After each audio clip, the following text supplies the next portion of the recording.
this is a really interesting marker here because Fannie Mae and Freddie Mac have sort of fallen into the background a bit in recent years and during the pandemic. But the idea that the federal government would backstop mortgages of this size at one time would have been ridiculous to even discuss, in part because of the criticism from some quarters that these agencies come under Brian Chung.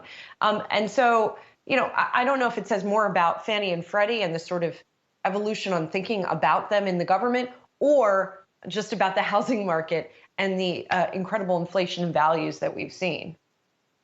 Yeah, well, I think that certainly Fannie Mae and Freddie Mac still being in conservatorship, over 10 years since the financial crisis has definitely been something that has been drawing the ire of a lot of those down in the Washington Beltway circle, and also those who have been stuck holding the bag with these shares of Fannie Mae and Freddie Mac over that decade period. But of course, I think that when we talk about what's going on specifically with the news this week, it really has more to do with the rising prices in the housing market. Again, increasing the maximum size of the home mortgage loans that are eligible for the government backing that Fannie Mae and Freddie Mac do, going up to $970,000 and change next year, and especially those high cost markets. That's a lot because of the fact that the S&P CoreLogic Case-Shiller Home Price Index showed a 19.5% annual gain in September. Prices across the board, even though it's mostly been focused in a lot of these high pressure markets. You look at Phoenix, for example, has been something that has required the whole mortgage industry to have to reprice and reshift and change their model for everything. And that includes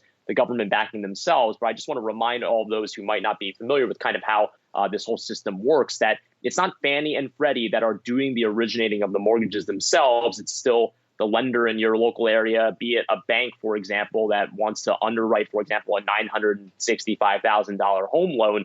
They then sell that to Fannie Mae and Freddie Mac. So really the idea here is that this change here is probably going to incentivize a lot of these bankers to unload those mortgages onto the government and have them backed once that change is made next year. So you're going to see a lot of origination happening through the final weeks of 2021 into the beginning of 2022, and then they'll ultimately sell those off to the government. This story reminded me, Julia, back in 2006, I used to cover Fannie Mae and Freddie Mac as an analyst. What an absolute dreadful, horrible, terrible experience that was. I can remember sleeping at my desk covering earnings calls from these companies. They were just absolutely awful. I'm so glad I don't have to do that anymore. Really, it was just dreadful. I'm surprised I even survived. What made it so awful, Saz? Just so boring. They talked about these things and really nobody had any idea on what they were talking about. And then secondarily, just the hype on these earnings calls amongst these really fat cat executives, it was just awful. Just an awful experience. Awful. Well, for what it's worth, I'll say that the political tone around Freddie Mac and around Fannie Mae and Freddie Mac, I always mix them up, is really kind of changed once the Trump administration came into place in 2017, because they had installed Mark Calabria as the head of the as the head of the FHFA.